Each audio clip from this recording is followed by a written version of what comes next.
Sagittarius, Sun, Moon, Rising, and Venus. This is your reading for July 2026. So I invite you to stay, take what resonates, leave what does not. This is my only account, and I am never going to reach out first. So, okay. We're going to get into your reading. Sorry, I got a couple cards here that I'm supposed to pull still. Okay. All right, cool. Hi. Okay, we got the Lovers card coming out here. Who is on your mind? 111 on my timer. Who's on your mind? There is this person that you may have on your mind, and there might have been like a falling out or a pause with them, like you haven't been talking with them, but I think there's this uncertainty whether or not you can rekindle something with them. Page of Wands is about like flirting, and you know, it's a crush card, but it's also about like a brand new start, a spark of something new. I think you feel this deep connection with this person, but there's a whole lot of unknown of what's going on here with this other person. The moon is about illusions and fears and the unknown, really embodying this unknown. I think you've accepted this at this point, that you just don't know, but you're still like, like you feel so, there's almost this ache in my chest that I'm feeling, like you may genuinely love this person.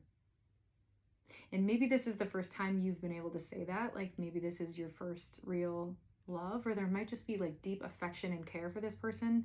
And you've sat with these feelings for a long time, it feels like. And you've accepted this unknown, like I can't possibly know how this other person feels, but I do know that my feelings have been unwavering, and I'm considering coming forward and sharing. Wow. In the past, I see the Wheel of Fortune. This seems almost like a karmic connection. The wheel was turning, something had to change, something needed to be learned, lessons had to be learned. I think this person really illuminated a lot of shadows within you. And, you know, I say this often, shadows aren't bad, you guys. Like, they're part of us, and they allow us to embody and accept portions of ourselves that we're not always able to face. And I think this person triggered some of these shadows, and I think you did as well. Sorry, there's some fuzz here that I got distracted by. But I feel like they triggered some of your shadows, and you triggered their wounds as well. And it's like there might have been an argument or a falling out of some kind that felt really intense. But this was like a purposeful change that had to happen, because you two needed to be apart to be able to really recognize what it was that you had before this break. It's like, I think you almost needed this clarity of distance to be able to decide whether or not your feelings were valid and real. And I think you're at a point now where you're like, without question, yeah. But you're not quite sure about this person. And I see that you have been considering coming forward with like possibly an apology, possibly a vulnerability to some degree. It seems like you're ready to be emotionally honest, and possibly you already have been. Maybe this person was just not really willing at the time, or didn't have the capacity to do this. There's a motorcycle outside. They might have a motorcycle. They might ride one.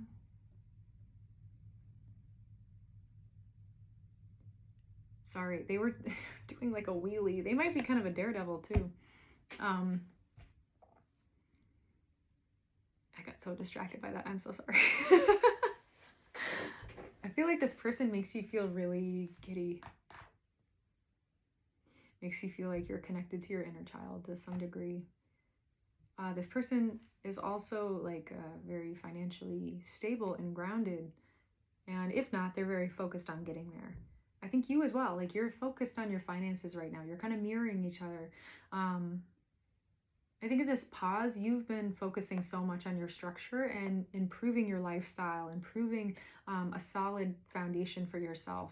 You've had to make some mature decisions, possibly about your home, possibly about your finances. You might own a business or be thinking about doing that. It's like you've been moving some money around to try to change things for the better for yourself.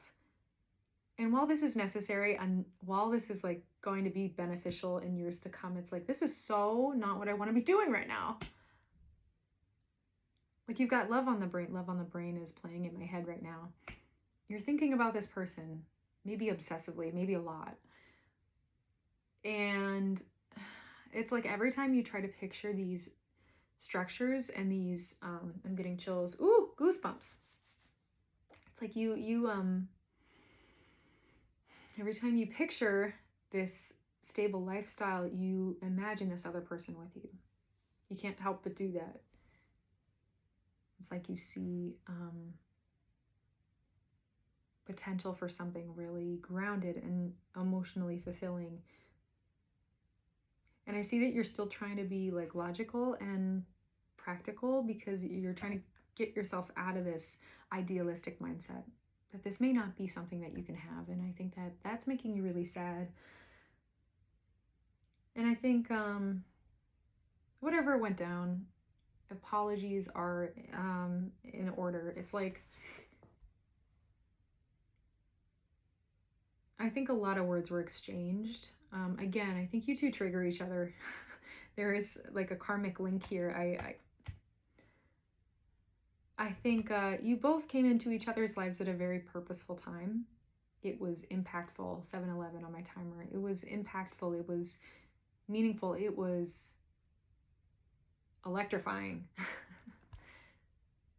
And it was also painful and exposing and vulnerable. And you're like, oh, I've been through a whirlwind. I feel like you might have known this person for a few years now. And it's like, you have fostered such a connection with this person. And being without them has been eye-opening, that you maybe had some codependent patterns that hadn't been resolved. You maybe relied heavily on validation, or they did. And these are lessons they may be learning as well, is that like this time apart has been so valuable because you're really connecting with what matters here. These feelings haven't dissipated in any way. It's like they've gotten stronger. But they're more grounded in reality now. Like, you've been focusing on the King of Pentacles, which again is very grounded and responsible energy. You are seeing the weak foundation and what would be required to make it stronger and what would be required for success. And I think this apology is a starter for sure. But you're kind of like in this imbalanced state right now because you don't know how this other person feels. I think you're toying with the idea of coming forward, but you don't want to get rejected, and you're afraid that this person is just gonna like, bye. It's been too long.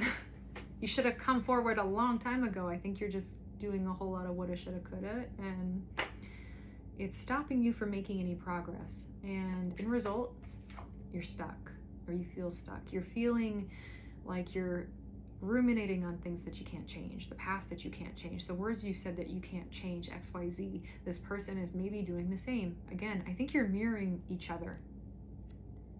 And there is a chance that both of you want to talk. Both of you want to reach out, but you just haven't done it because you're afraid. Fair. It's, oops, sorry, I kicked my light. Fair. It's like things maybe have been just unclear, and I think part of you is afraid that you can't trust your judgment because you're like, what if I'm making this whole thing up? What if this was never real? This person wasn't any more than, like a passing by connection. You may not have even been committed to this person, but even still, like, these emotions are real. Just remind yourself that these emotions that you felt were real and are real. And regardless of how this other person feels, regardless of how this person responds, it's important for your healing to be able to speak your mind and free yourself from this mental prison of what if and woulda, coulda, shoulda. Just lead with authenticity, because I have a feeling that if you do lead forward with this boldness and this sweetness, it's a bold and sweet energy here, like a high extending an olive branch. I see a lot of happiness, a potential for happiness.